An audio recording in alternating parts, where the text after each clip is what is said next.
Hello दोस्तों, आप सभी का फ्यूचर कोचिंग क्लासेस में स्वागत है। हम लोग इम्पॉर्टेंट टॉपिक साइंस को लेकर के यानी कि साइंस के कुछ इम्पॉर्टेंट टॉपिक लेकर के हम लोग डिस्कस करेंगे, जिसमें आज जो होगा वो पादप कोशिका।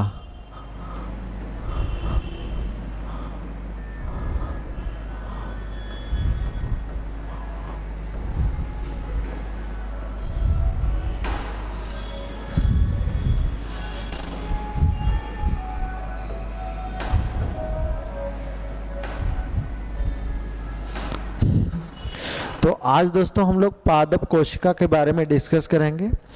पादप कोशिका एक्चुअली आप देखेंगे पूरा ब्रॉड है, और इसके बारे में सबसे पहले इसकी डिस्कवरी किसने की, तो रॉबर्ट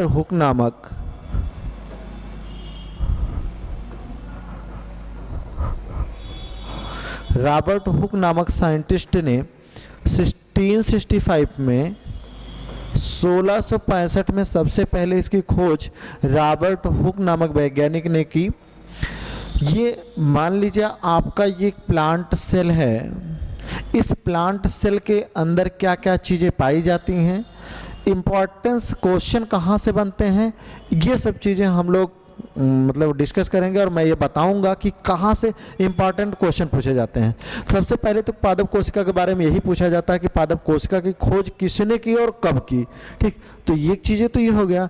दूसरी हम लोग देखेंगे पादप कोशिका जो है इसके अंदर पाया जाता है न्यूक्लियस, और यहाँ पर बहुत सारे ऑर्गेनेल्स पाए जाते हैं, जैसे कि आपका माइटोकॉन्ड्रिया हो गया, गोल्गी बॉडी हो गया, राइबोसोम, और न्यूक्लियस से लगे हुए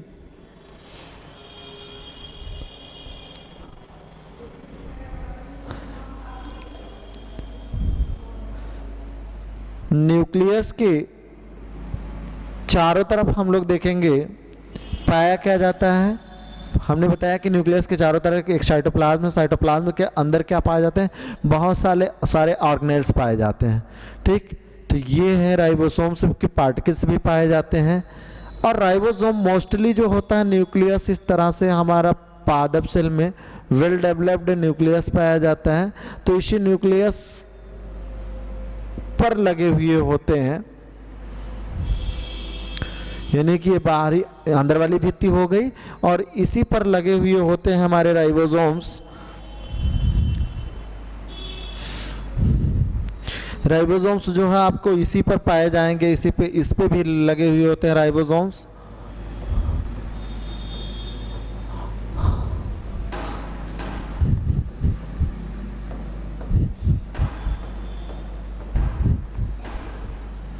ये राइबोसोम्स हैं, ये है माइटोकॉन्ड्रिया,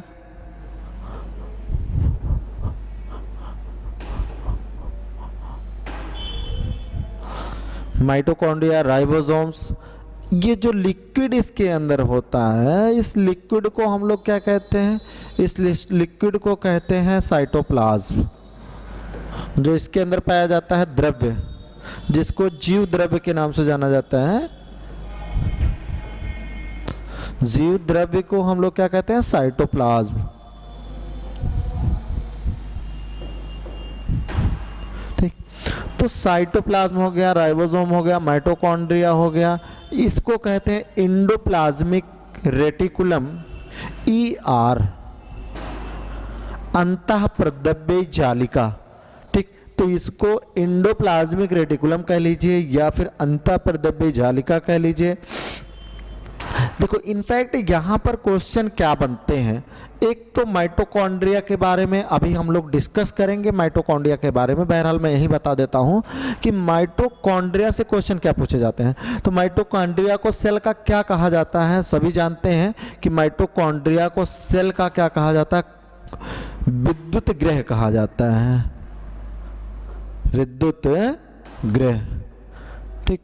तो ये क्या है, पावर हाउस ऑफ माइटोकॉन्ड्रिया किस फॉर्म में पाया जाता है बच्चों, तो ये हमारे जो माइटोकॉन्ड्रिया में पाया जाता है क्या विद्युत ग्रह कहा जाता है। तो किस फॉर्म में होता है, वो एटीपी के फॉर्म में पाया जाता है। ATP, what is the ATP? ATP क्या है? एटीपी एडिनोसिन ट्राइफॉस्फेट के रूप में होता है। ये क्या होता है? एडिनोसिन ट्राइफॉस्फेट के रूप में प्रेजेंट होता है। एडिनोसिन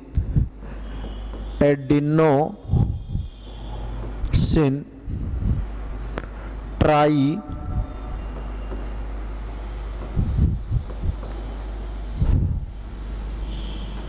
एडिनोसिन ट्राइफॉस्फेट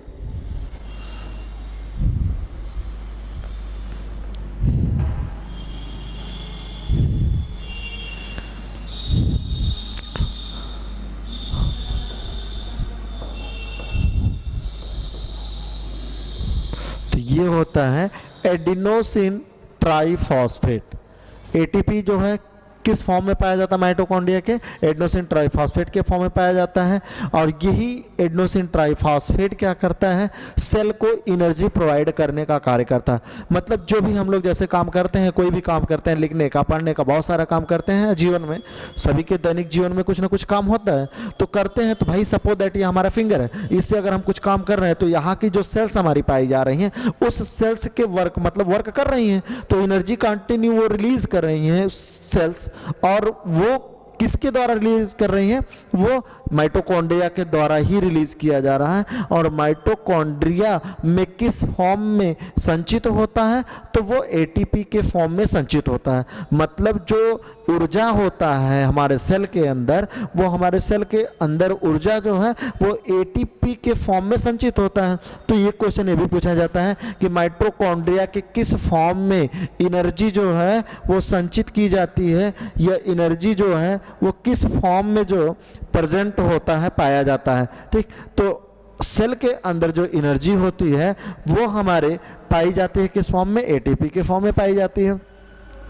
अब दूसरी चीज हम लोग देखते हैं बेटा, और यहाँ पर क्या पाया जाता है? गोल्गी बॉडी पाई जाती है, बहुत सारे सेल ऑर्गेनेल्स पाए जाते हैं, बट उनके बारे में क्वेश्चन एसएससी में नहीं पूछे जाते हैं। माइटोकॉन्ड्रिया के बारे में पूछे जाते हैं। फिर जो है क्या पूछा जाता है? न्यूक्लियस के बारे में पूछा जाता है। ये हमारा क्या है? ये है केंद्रक।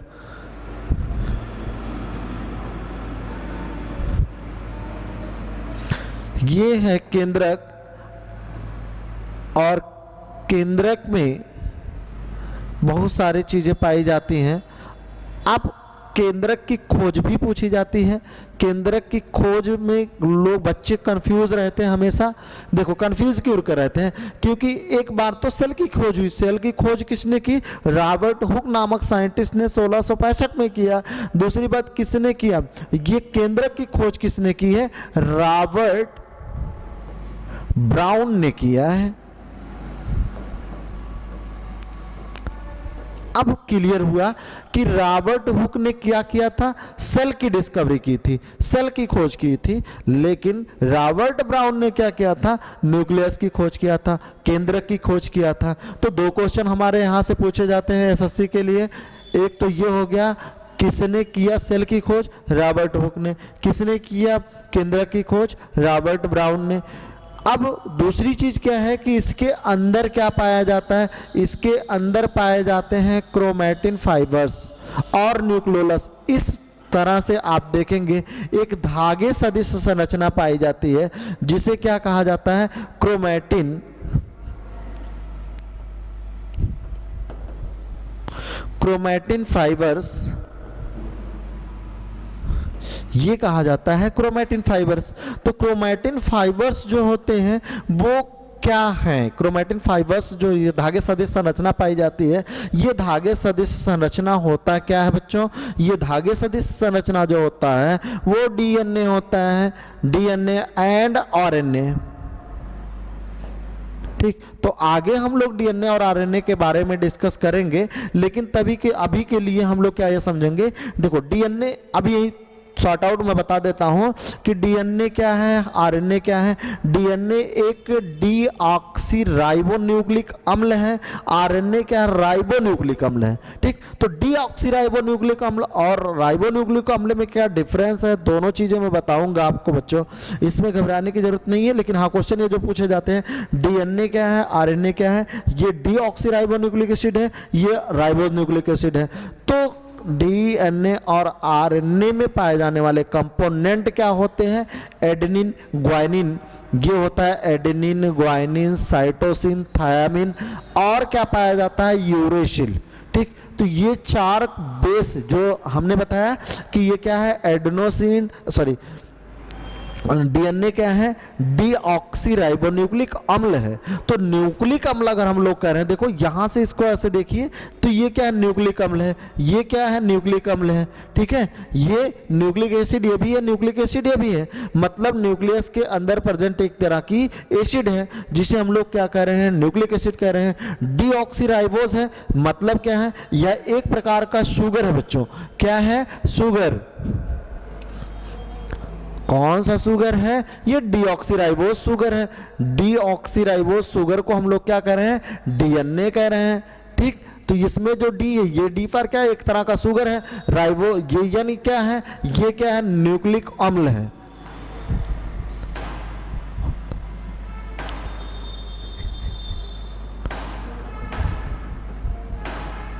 ये ठीक, तो ये क्या है, शुगर, डी जो है ये क्या एक तरह का शुगर है, ये यानी क्या है, न्यूक्लिक अम्ल है। तो क्या हो गया, डीऑक्सीराइबोन्यूक्लिक अम्ल। तो ये किस तरह का शुगर, ये जो शुगर हमारा है ये किस तरह का शुगर है, तो ये डीऑक्सीराइबोज है।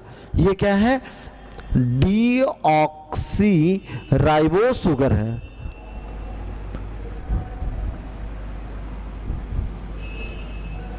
क्लियर, क्लियर हुआ ना।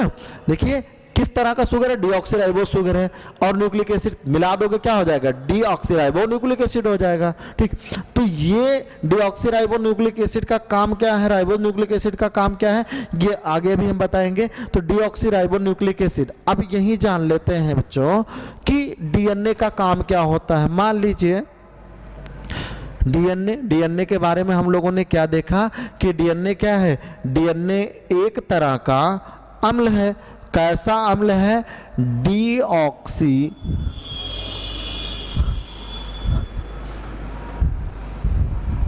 Ribose sugar.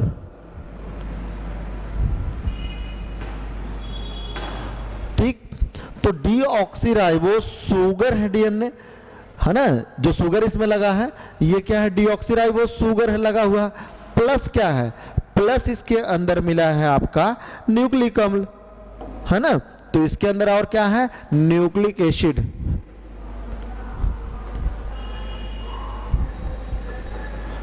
तो पूरी तरह से हम लोग क्या कर रहे हैं, डीऑक्सीराइबोन्यूक्लिक एसिड।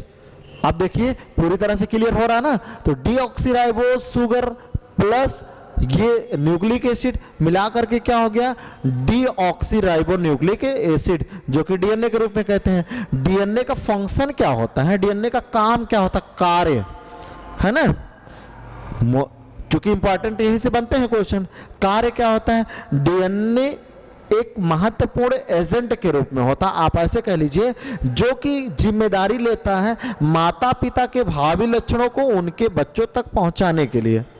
ठीक, तो माता पिता के जो भावी लक्षण है, उन भावी लक्षणों को उनके बच्चों तक पहुंचाने का जो कार्य करता है वो कौन करता है, डीएनए करता है। तो डीएनए का मतलब कार्य क्या हो गया कि माता पिता के भावी लक्षण जो है उनके बच्चों तक पहुंचाने का, यानी कि DNA is the genetic material. DNA is genetic material, एक जेनेटिक मटेरियल के फॉर्म में पाया जाता है। अब और मैंने क्या एक चीज बताया बच्चों, बहुत इंपॉर्टेंट चीज है, यहाँ पर इसमें पाए क्या जाते हैं, तो इसमें 4 जो है पेंटोज शुगर जो पाए जाते हैं वो कौन कौन से हैं, एडेनिन है, गुआनिन है, साइटोसिन है, थायामिन है, और एक होता है यूरेसिल। तो यूरेसिल कहाँ पाया जाता है, थायामिन कहाँ पाया जाता है। तो यूरेसिल हमारा आरएनए के कंडीशन में पाया जाता है। आरएनए के केस में यूरेसिल पाया जाता है, थायमिन नहीं होता है। और डीएनए के केस में क्या होता है, यूरेसिल के स्थान पर थायमिन होता है। ठीक, तो ये एडेनिन ग्वानिन साइटोसिन थायमिन, आप लोग देखे होंगे डीएनए इस तरह से समथिंग लाइक दिस ऐसे डीएनए होता है ना, जिसे क्या कहा जाता है, डबल हेलिकल मॉडल कहा जाता है। ठीक, इसे क्या कहा जाता है, double helical model. Watson and Crick ने दिया था डीएनए का double helical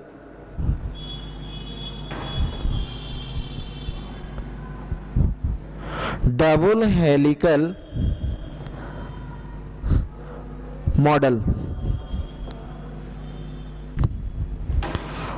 double helical model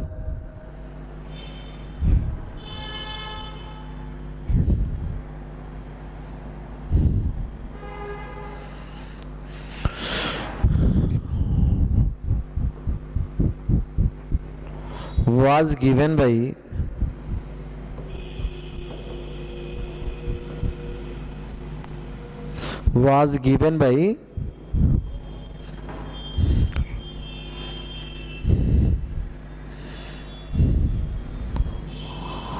Watson and क्रिक।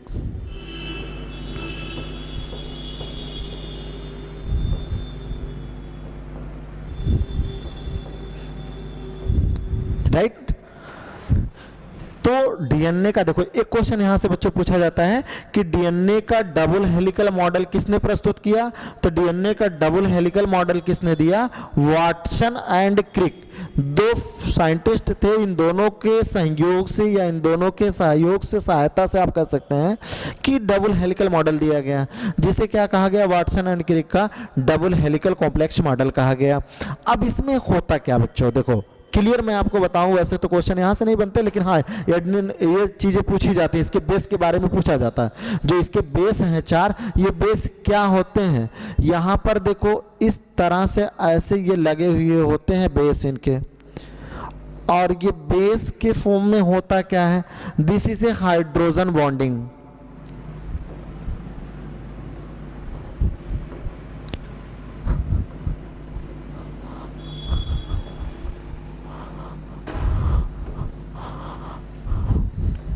ये क्या होता है बच्चों, ये हाइड्रोजन बॉन्ड होता है। हाइड्रोजन बॉन्ड के द्वारा ही एडेनिन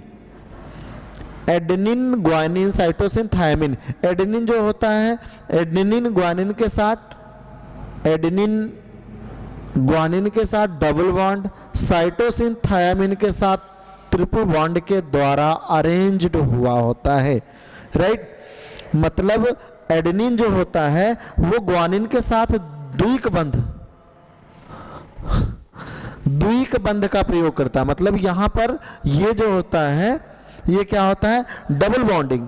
जो डीएनए है इसमें एडेनिन और ग्वानिन जो पाए जाते हैं वो किस फॉर्म में पाए जाते हैं, ये द्विक बंध डबल बॉन्ड द्वारा पाए जाते हैं। साइटोसिन और थायमिन जो होते हैं वो क्या पाए जाते हैं, ट्रिपल बॉन्ड के द्वारा पाए जाते हैं। ठीक, तो इनके जो बेस हैं, बेस आपस में जो लगे हुए होते हैं, वो बेस किस तरह से जुड़े हुए होते हैं, क्योंकि मैंने पहले बताया कि इनके बेसों के बीच में जो पाई जाती है वो क्या होती है बच्चों, हाइड्रोजन बॉन्डिंग होती है। तो हाइड्रोजन बॉन्डिंग किसके द्वारा लगी हुई होती है, वो द्विक अथवा त्रिक बंध द्वारा बंधी हुई होती है। तो द्विक और त्रिक बंध किसके किसके बीच में होता है, तो यहाँ पर ये एडेनिन है तो एडेनिन के साथ ग्वानिन जुड़ेगा, या साइटोसिन है तो थायमिन जुड़ेगा। जो एडेनिन है सपोज दैट, तो एडेनिन है तो ग्वानिन, ऐसे इसका कोड चलता है ना। तो बहरहाल वो चीजें हम लोगों को नहीं देखना है, देखना क्या है कि सबसे पहले क्वेश्चन यहां बनेगा डबल हेलिक मॉडल किसने प्रस्तुत किया, तो वाटसन एंड क्रिक ने किया। और दूसरा चीज क्या बनता है, इसके कौन से 4 बेसिस हैं, वो क्या है, एडेनिन ग्वानिन साइटोसिन और थायमिन है। आरएनए अगर होगा, आरएनए के कंडीशन में क्या पाया जाएगा, एडेनिन पाया जाएगा, ग्वानिन पाया जाएगा, साइटोसिन पाया जाएगा, और थायमिन के स्थान पर पाया जाएगा यूरेसिल। ठीक, तो ये हो गया आरएनए में। राइट, और ये हो गया बच्चों डीएनए के केस में, है ना। तो ये हम लोगों का एक बेहतरीन टॉपिक के रूप में, अर्थात यहां से क्वेश्चन जो पूछे जाते हैं वो मोस्ट इंपॉर्टेंट क्वेश्चन ये बनता है, एसएससी के लिए फेवरेट क्वेश्चन बनता है कि वाटसन और क्रिक मॉडल जो दिया गया है डीएनए का, ये वाटसन और क्रिक ने दिया है, तो पूछा जाएगा क्वेश्चन में डीएनए का डबल हेलिक्स मॉडल किसके द्वारा प्रस्तुत किया गया, तो किसके द्वारा प्रस्तुत किया गया या फिर किसके द्वारा दिया गया, तो वाटसन एंड क्रिक के द्वारा दिया गया। ठीक, और पूछा जाता है क्या, मैंने पहले बता दिया इसमें क्या क्या पाया जाता है, इसमें एक शुगर पाया जाता है जिसको हम लोग क्या कहते हैं, डीऑक्सीराइबो शुगर कहते हैं, और दूसरा क्या होता है, न्यूक्लिक एसिड। न्यूक्लिक एसिड मतलब अम्ल, ठीक है, वो न्यूक्लिक एसिड के फॉर्म में, ये क्या होता है, बेस के फॉर्म में होता है, और ये न्यूक्लिक एसिड कुछ पाए जाते हैं, और उस अमाइनो एसिड के फॉर्म में यहाँ पर सपोज दैट मैंने आपको बताया कि जो बेस है उसके, वो बेस क्या पाए जाते हैं, एडेनिन, ग्वानिन, साइटोसिन और थायमिन के रूप में होते हैं। तो एडेनिन, ग्वानिन, साइटोसिन और थायमिन के फॉर्म में पाए जाने वाले बेस किस तरह से अरेंज होते हैं, तो एडेनिन के साथ ग्वानिन, साइटोसिन के साथ थायमिन, ग्वानिन एडेनिन के साथ डबल बॉन्ड के साथ जुड़ता है, मतलब द्विक बंध के द्वारा जुड़ता है, और साइटोसिन थायमिन के साथ त्रिक बंध के द्वारा यानी कि ट्रिपल बॉन्ड के द्वारा जुड़ता है। आगे हम लोग नेक्स्ट पे देखते हैं बच्चों कि अब हम लोगों ने क्या देखा, डीएनए के अंदर यानी कि ये जो हमारा न्यूक्लियस था, है ना, ये न्यूक्लियस है, न्यूक्लियस के अंदर क्या पाया जाता है, डीएनए पाया जाता है। ये जो क्या है, इसी को तो हम लोगों ने कहा था क्रोमैटिन, क्रोमैटिन फाइबर, है ना। तो ये क्रोमैटिन फाइबर के बारे में ही हम लोगों ने डिस्कस किया कि क्रोमैटिन फाइबर क्या है, chromatin fibre like as a DNA. ठीक, अब बच्चों क्या होता है, एक क्वेश्चन क्या पूछा जाता है कि जो मान लीजिए ह्यूमन के केस में, मनुष्य में, हम लोगों में क्या होता है, कहते हैं कि इसका क्रोमोसोम ये है, इसका गुणसूत्र इतना है तो उसका इतना है। प्लांट में भी गुणसूत्र होते हैं, एनिमल में भी गुणसूत्र होते हैं। जैसे मनुष्य का गुणसूत्रों की संख्या कितनी होती है, 46 होती है। ठीक, तो ये 46 नंबर क्रोमोसोम जो होते हैं वो ह्यूमन में पाए जाते हैं। मनुष्य में 46 गुणसूत्र पाए जाते हैं। तो ये जो 46 गुणसूत्र हैं ये कहाँ से आते हैं, ये माता और पिता से तो ही आएंगे। तो ठीक, तो ये 23 क्रोमोसोम माता और 23 क्रोमोसोम पिता से होकर आते हैं। मतलब जो हम लोग क्रॉस पढ़ते हैं, सपोज दैट ये XX माता है, ये YY क्या है, पिता है। ठीक, तो इनके द्वारा उत्पन्न होने वाली संतान ये क्या हो गई, ये XY होता है माता पिता का। ठीक, तो ये क्या हो सकता है, या तो फिर XX होगा लड़की होगी, या तो फिर क्या होगा XY होगा लड़का होगा, है ना। तो अगर लड़की है तो भी ऐसा नहीं कि माता के ही दोनों क्रोमोसोम यहाँ आए हैं, ये ऐसा नहीं हो सकता है। ये कंफ्यूजन में नहीं रहिएगा आप लोग कि ये दोनों के दोनों क्रोमोसोम जो है ये माता के आए हैं, ऐसा नहीं है। This is impossible. एक क्रोमोसोम जो है ये माता का है, एक क्रोमोसोम आपका देखेंगे ये पिता का है। ठीक है, इस तरह से हुआ। उसी तरह से similarly we can show that हम लोग कह सकते हैं यहाँ जो X क्रोमोसोम है वो माता का है, और ये Y क्रोमोसोम जो है वो क्या है, वो पिता का है। ठीक, तो अब इससे क्लियर हो रहा होगा ना कि 50% माता का 50% पिता का ये क्रोमोसोम यहाँ पर जो है वो क्या करते हैं, मिलते हैं। तो 50% माता और पिता के क्रोमोसोम जो है आते हैं। अब दूसरी चीज क्या हमने बताया बेटा कि यहाँ पर होता क्या, देखो डीएनए से ये इस फॉर्म में आ रहे हैं। तो ये क्रोमैटिन फाइबर क्रोमोसोम, गुणसूत्र ना सुन रहे हैं आप लोग, गुणसूत्र ये है। तो गुणसूत्र कैसे बना, गुणसूत्र जो है ये बनता किसके साथ है, ये क्रोमैटिन, एक मिनट बच्चों कलर थोड़ा विजुलाइज होगा,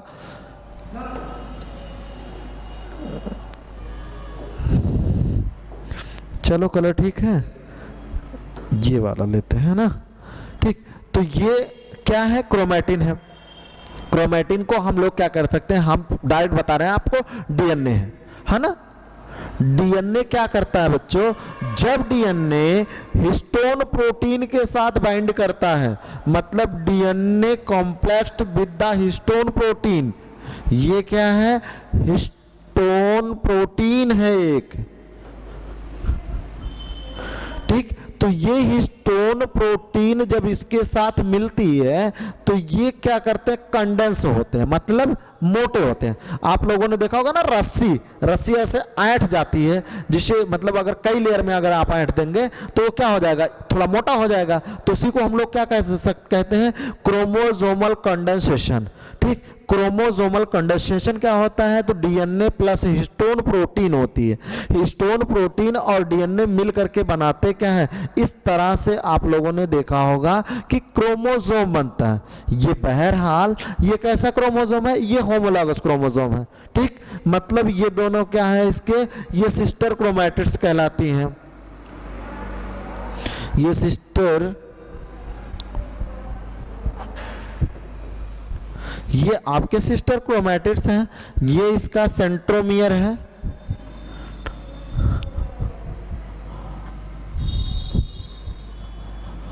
ठीक, ये सेंट्रोमियर हो गया, ये सिस्टर क्रोमैटिड्स हो गई। अब ये कंडेंस हुआ ना, हिस्टोन के साथ बाइंड हुआ।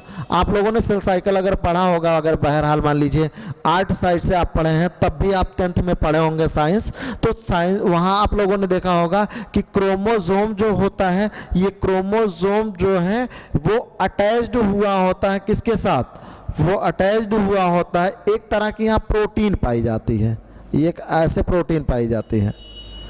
इस प्रोटीन को हम लोग क्या कहते हैं, ये देखो है ना, इस प्रोटीन को हम लोग कहते हैं काइनेटोकोर।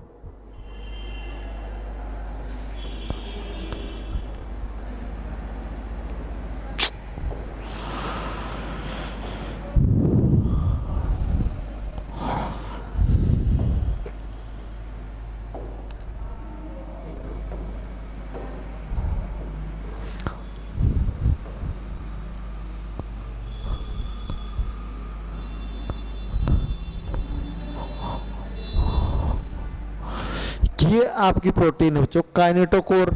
और इसी काइनेटोकोर से ऐसे स्पेंडल फाइबर लगे हुए होते हैं, ये होते हैं स्पेंडल फाइबर, है ना, जो कि ट्यूबुलिन प्रोटीन की बनी होती है। बहरहाल इतना डीप नहीं पूछा जाएगा आप, लेकिन ये समझिएगा क्रोमोसोम जो हमारा होता है वो कंडेंस हो करके, यानी कि जो न्यूक्लियस के अंदर डीएनए पाया जा रहा है, उस डीएनए का कंडेंसेशन होता है वैदा किसके द्वारा होता है, हिस्टोन प्रोटीन के द्वारा होता है। और हिस्टोन प्रोटीन कंडेंस होकर के क्या बनाती है, क्रोमोसोम बनाती है। और यही क्रोमोसोम हम लोग कहते हैं कि पिता के अंदर कौन से क्रोमोसोम, माता के अंदर कौन से क्रोमोसोम है, आने वाली जनरेशन उनके बच्चों के अंदर कौन सा क्रोमोसोम होता है। ठीक, तो इस तरह से इसमें ये चीजें। और दूसरी क्या होता है बेटा, दूसरा बच्चों आरएनए के बारे में हम लोगों ने देखा, आरएनए, है ना।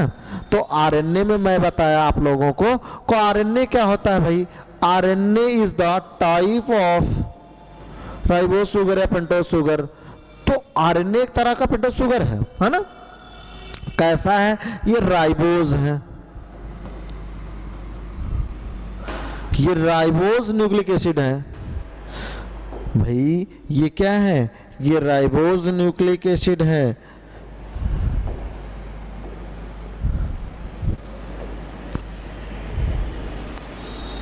Ribose nucleic acid, right. तो ये है राइबोज न्यूक्लिक एसिड। तो राइबोज न्यूक्लिक एसिड का काम क्या होता है भाई, इसका फंक्शन क्या है। डीएनए का तो हम लोगों ने देख लिया, राइबोज न्यूक्लिक एसिड का काम क्या होता है बेटा, ये क्या काम करती है, ये सिंथेसिस करवाती है प्रोटीन का। ये क्या करवाती है, प्रोटीन बनवाती है। प्रोटीन का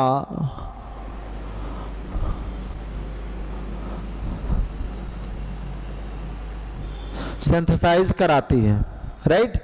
तो ये प्रोटीन की सिंथेसाइज कराती है, प्रोटीन बनवाती है। तो इस तरह से डीएनए और आरएनए को हम लोगों ने देखा। और पादप कोशिका के बारे में देखा कि सेल वाल, मतलब सेल जो होती है, सेल किसके द्वारा बनी हुई होती है। हाँ, एक चीज हम लोग आएंगे, अभी मैं बैक आता हूँ, आपको दिखाता हूँ। हम लोगों ने देखा था ना ये, तो ये क्या कहलाता है, ये है आपका कोशिका भित्ति। इसी को कहते हैं कोशिका भित्ति, कोशिका भित्ति। ठीक, कोशिका भित्ति में क्या है? सेल वॉल भाई। प्लांट सेल के अंदर एक प्रकार की भित्ति पाई जाती है जिसे हम लोग कोशिका भित्ति कहते हैं, ठीक। और वो कोशिका भित्ति जो होती है प्लांट में अलग होती है, एनिमल में अलग होती है। प्लांट में सेलुलोज की बनी हुई होती है, पादप कोशिका में जो है ये कोशिका किसकी बनी हुई होती है? कोशिका भित्ति, ये सेलुलोज की बनी हुई होती है, ठीक। हाँ, इसके अंदर कहीं कहीं क्या पाए जाते हैं? पोर्स पाए जाते हैं, ऐसे ऐसे पोर्स पाए जाते हैं सेल के अंदर। अभी मैं और भी आपको सेल दिखाऊंगा, तो सेल के बारे में हम लोग देख सकते हैं। एक मिनट, मैं आपको, ये देखिए सेल है ना। तो अब यहाँ देखिए ये क्या क्या पाया जा रहा है। एक मिनट बच्चों, थोड़ा सा इसको हम करेंगे जूम आउट। चलिए ऐसे देखते हैं, आप लोगों को क्लियर दिखाई दे रहा होगा। ये है क्या? देखो, ये इसके मतलब सेल वॉल यहां पर पाया जा रहा है ना, इसी को हम लोग क्या कहते हैं? कोशिका भित्ति कह रहे हैं हम।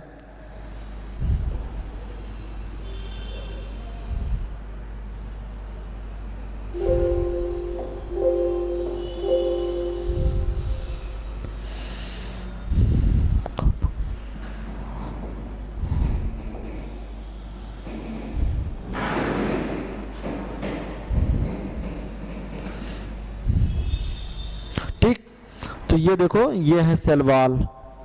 सेल वॉल यही है कोशिका भित्ति। ये कोशिका भित्ति जिसका जो बाहरी आवरण है ये क्या है? कोशिका भित्ति। इसके बाद जो है ये सेल मेम्ब्रेन है। ये क्या है? सेल मेम्ब्रेन, जो सेल वॉल के इनर साइड में, ये ओनली प्लांट सेल में पाया जाता है। ये जो सेल वॉल है बेटा, ये सेल वॉल बच्चों ये केवल पादप कोशिका का ही फीचर है। एनिमल सेल में ये चीजें आपको नहीं मिलेंगी, ठीक है। लेकिन सेल मेम्ब्रेन जो है वो सब में पाया जाता है।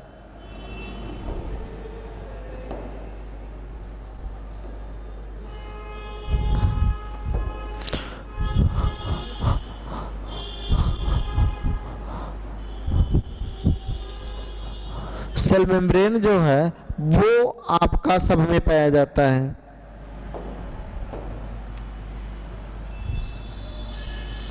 ठीक। तो सेल मेम्ब्रेन क्या होता है? ये सब में पाया जाता है, एनिमल और प्लांट दोनों में पाया जाता है। तो एनिमल और प्लांट में पाया जाता है, लेकिन सेल वॉल क्या होती है? केवल प्लांट सेल में पाई जाती है, एनिमल सेल में नहीं पाई जाती। माइटोकॉन्ड्रिया के बारे में मैंने बता ही दिया, अल्टमान ने इसकी डिस्कवरी की। माइटोकॉन्ड्रिया की खोज किसने की है? अल्टमान नामक वैज्ञानिक ने किया था।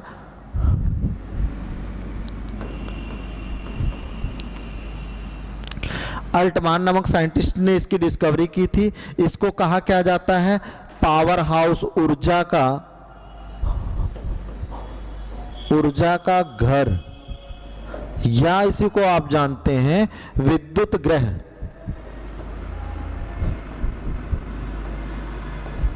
है ना। इसी को या तो फिर हम लोग क्या कहते हैं? विद्युत ग्रह कहते हैं। दूसरा देखो, ये क्या? वैक्यूल्स पाया जाता है। सेल के अंदर एक स्थान होता है, खाली प्लेस होता है, जिसे हम लोग कहते हैं वैक्यूल्स। वैक्यूल्स के अंदर क्या होता है? लिक्विड भरा हुआ होता है, जो कि क्या करता है? उसके अंदर की जितनी मेटाबॉलिक क्रियाएं हैं, उपापचय क्रियाएं, उन उपापचय क्रियाओं को क्या करता है? कंट्रोल करता है। दूसरी चीज देखो बेटा, क्लोरोप्लास्ट है। क्लोरोप्लास्ट क्या होता है?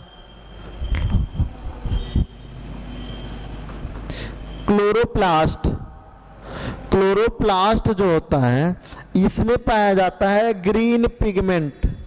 ग्रीन पिगमेंट क्या पाया जाता है भाई? ये ग्रीन पिगमेंट क्या होता है? Chlorophyll, right. ये क्लोरोफिल पूछा जाता है कि पौधों के अंदर पाए जाने वाला हरा जो पदार्थ है वो क्या होता है? वो होता है क्लोरोफिल। क्लोरोफिल का काम क्या होता है? क्लोरोफिल काम बेटा ये बच्चों हेल्प करता है प्रकाश संश्लेषण की क्रिया में। फोटोसिंथेसिस जब क्रिया होती है पौधों के अंदर, तो ये उसमें हेल्प करता है फोटोसिंथेसिस क्रिया में, जो कि पौधे जिसके द्वारा अपना भोजन बनाते हैं, ठीक।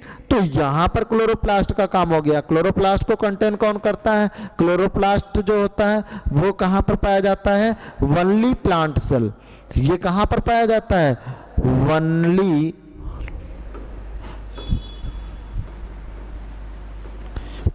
Plant cell, do not animal cell. Animal cell में नहीं पाया जाता बच्चों। दूसरा क्या है? Endoplasmic reticulum. देखिए इंडोप्लाज्मिक रेटिकुलम, इसके बारे में तो हम लोगों ने चर्चा कर ही चुका। इंडोप्लाज्मिक रेटिकुलम क्या होता है? इंडोप्लाज्मिक रेटिकुलम मैंने बताया आप लोगों को कि इंडोप्लाज्मिक रेटिकुलम क्या है? अंतःप्रद्रव्य जालिका। इसी पर आपके पाए जाते हैं क्या? इसी पर आपके होते हैं राइबोसोम। इस पर भी आपके क्या लगे हुए होते हैं? राइबोसोम लगे हुए होते हैं। ठीक है, ये राइबोसोम क्या करते हैं? जिसको कहा जाता है फैक्ट्री प्रोटीन की, यानी कि यहां पर ये क्या है? राइबोसोम। ठीक बच्चों, ये क्या हुआ? राइबोसोम है। और दूसरा देखिए, ये क्या है आपका? न्यूक्लियस। न्यूक्लियस क्या है? न्यूक्लियस के बारे में हम लोगों ने ब्रीफ स्टडी किया, यानी कि न्यूक्लियस के बारे में हम लोगों ने देखा कि न्यूक्लियस का काम क्या होता है। न्यूक्लियस अभी देखिए हम लोगों ने जो देखा है इसके पहले, यहां देखिए, यहां मैंने न्यूक्लियस के बारे में बताया ना कि न्यूक्लियस क्या होता है, कोशिका। ये न्यूक्लियस का काम क्या होता है? इसके अंदर देखो केंद्रक, केंद्रक का काम क्या होता है? केंद्रक के अंदर क्या पाया जाता है? डीएनए कंटेंट पाया जाता है। डीएनए कंटेंट को क्या करता है? इसी के द्वारा जो है ये माता पिता के लक्षणों को पहुंचाया जाता है उनके बच्चों तक। ये कैसे होता है ये प्रोसेस? ये प्रोसेस हमने बताया आपको क्रोमोसोम के फॉर्म में कंडेंस होता है। Chromatin fibre is the converted to the form of chromosome. Chromosome के रूप में बदलता है। कैसे बदलता है? हिस्टोन प्रोटीन के साथ जब ये मतलब बाइंड करती है तो ये क्रोमोसोम बनता है। ठीक, तो आगे नेक्स्ट हम लोग देखेंगे जहां पर हम लोग थे,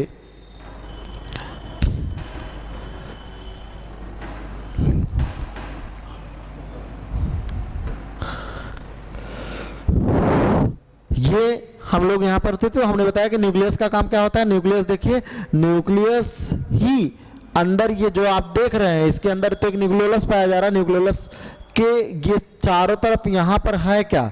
ये यहाँ पर एक धागे सदृश संरचना है जिसको हम लोग कहते हैं क्रोमैटिन फाइबर।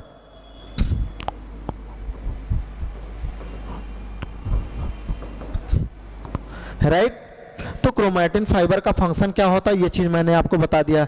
दूसरा देखिए यहाँ पर राइबोसोम। राइबोसोम यहाँ पार्टिकल के फॉर्म में दिया गया। बहरहाल राइबोसोम को मैंने बता दिया कि जो अमूमन राइबोसोम होते हैं वो क्या कहाँ पर पाए जाते हैं? इंडोप्लाज्मिक रेटिकुलम पर पाए जाते हैं। मतलब ईआर पर जो है वो लगे हुए होते हैं। लेकिन कुछ जो है वो साइटोप्लाज्म के अंदर जो हमारा कोशिका द्रव्य है उस कोशिका के द्रव्य के अंदर भी कुछ चीजें कुछ कंटेंट के फॉर्म में पाए जाते हैं। और दूसरा जो है प्रॉक्सीजोम है। प्रॉक्सीजोम का काम क्या होता है बच्चों? Peroxisome is the formed to the synthesized, या फिर आप कह सकते हैं कि प्रॉक्सीजोम जो है वो क्या करता है? न्यूक्लियोसोम्स करता है। मतलब बहुत सारे कंटेंट वो क्या करता है? वो सिंथेसाइज करवाने का काम करता है। ठीक, तो इस तरह से अब हम लोग देखेंगे अपने कंटेंट बनाएंगे। ठीक, तो यहाँ पर मैंने बताया आपको ये चीज़ें आपको यहाँ पर फिक्स होती हैं, फिक्स होती हैं। ठीक, तो आज का यहीं तक। बाकी हाँ, आप लोगों से गुजारिश है बच्चों कि अगर वीडियो अच्छा लगे तो लाइक करिएगा, शेयर करिएगा और हमारे चैनल को सब्सक्राइब करिएगा ताकि सबसे पहले आपको वीडियो पहुँच सके और कंटिन्यू वीडियो जो है वो आपको पहुँचेंगी और जिससे आपका एग्ज़ाम जो है वो आसान हो सके। थैंक यू, धन्यवाद।